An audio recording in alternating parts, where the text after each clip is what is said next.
involve constraints or unconstrained function, and can have inequalities or equalities, and the function to optimize can be an integral, and so on.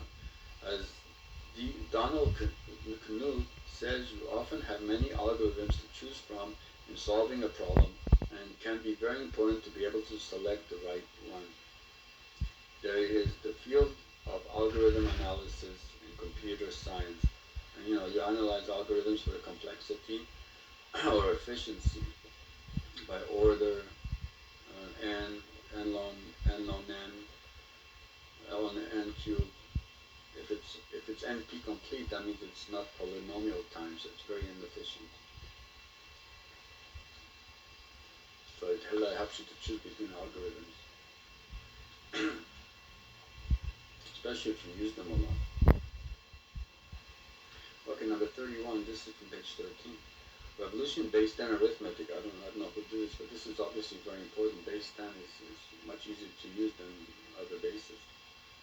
Perhaps one of the first discoveries in mathematics, using the number 0 to 9 to represent any number and defining the operators of plus, minus, multiply, and divide. Thus, it is possible to calculate the exact cost of production of a book and fix a price or a number to do it for sale, instead of guessing the cost of an exchange with a bottle of wine. Like exchange 3 sheep for a cow or something.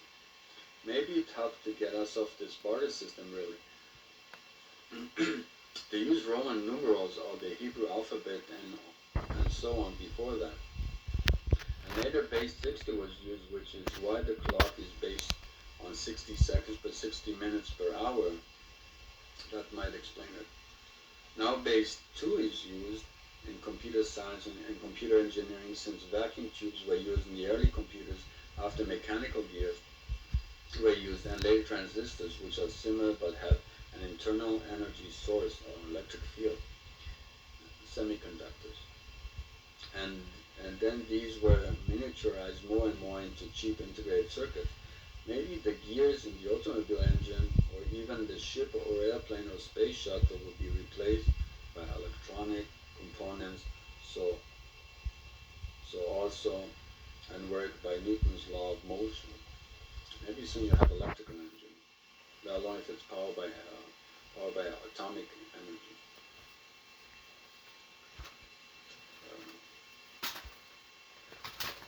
Number 32, revolution in algebra mathematics. This is a static or fixed mathematics, while calculus is dynamic, or changing mathematics, question mark. Adding variables to arithmetic and solving for one or more variables. For a complete solution, you need many equations. You need as many equations as unknown. Einstein said that his theory of relativity can be reduced to algebra, since quantum mechanics showed that the system can be described by only 4 numbers, quantum numbers. But this is really only because of the fact that we deal with 120 or so common kinds of atoms or elements. So the possible number of orbits are limited. Only some of them are stable. So can you use algebra in physics when calculating the possible orbits of electrons in atoms. Or similarly, the motion of the planets around the sun. But the stars are composed of many kinds of parts, and hence there is more freedom in the number of possible orbits than for atoms. At first, no symbols were used, but everything was expressed using words. Also, numbers were only positive ones. They did not recognize 0 or negative numbers yet. And Al-Khwarizmi was original in that he gave proofs and that his methods of solving equations really worked, and also he did it using geometrical proofs, unlike the classical Greek methods.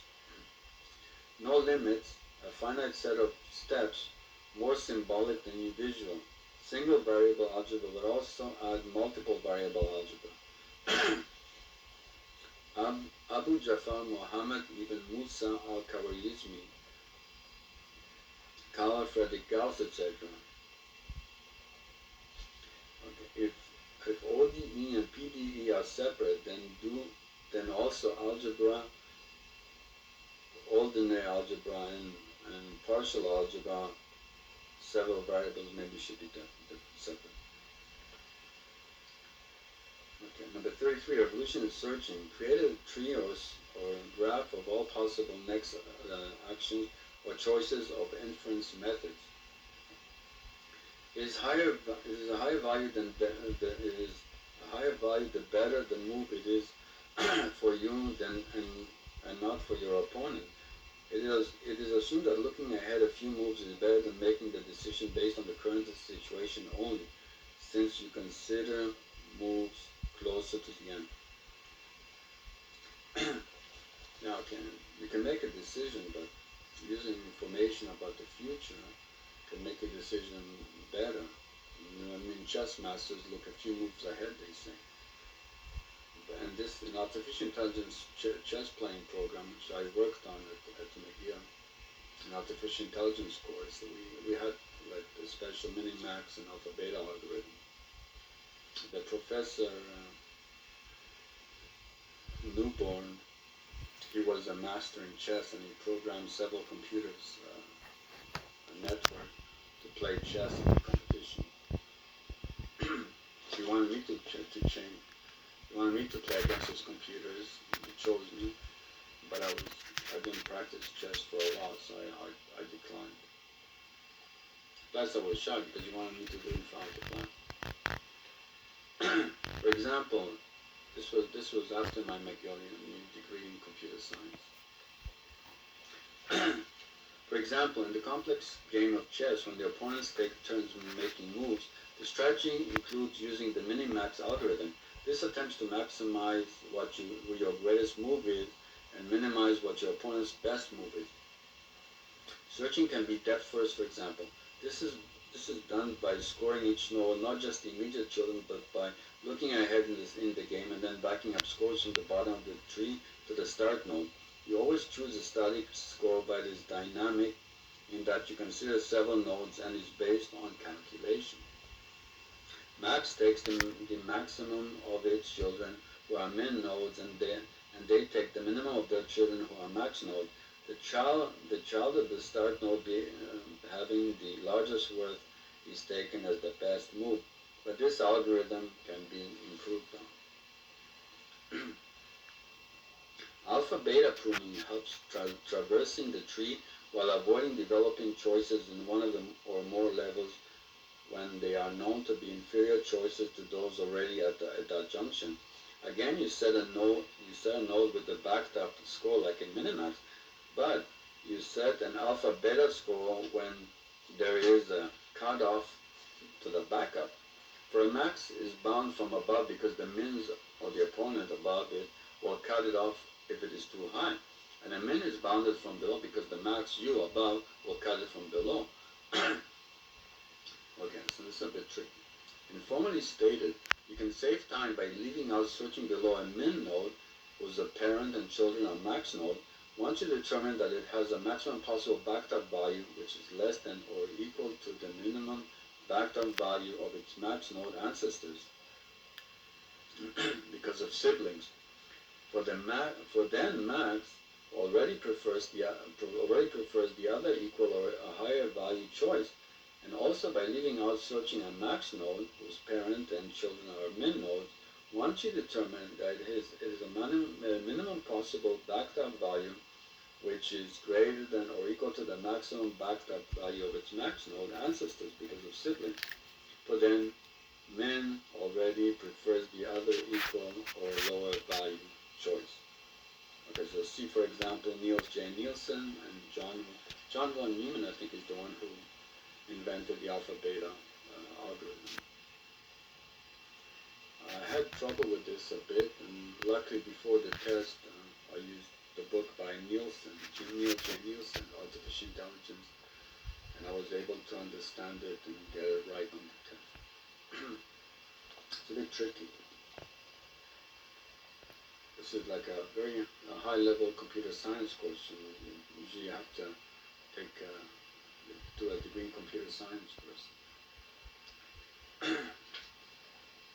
Okay, number 34, revolution in scheduling, unknown. We need scheduling algorithms since when many activities must be done by a single processor, it is necessary to schedule activities properly. For some things must be done in sequence to avoid errors or deadlock.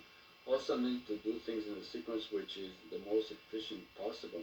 For example, using the shortest job first reduces overall times of waiting, but many need to do a higher priority jobs first just as well. And time can be split by working on several jobs in a round-robin fashion. So we need scheduling algorithms to prevent errors such as corrupted data or deadlocks due to lack of synchronization. This requires adding synchronization variables and critical sections parts in scheduling. To use monitors and semaphores and things like that. Actually, I had before graduating McGill, I had to take I wanted to take course in operating systems, like Windows operating system or Unix,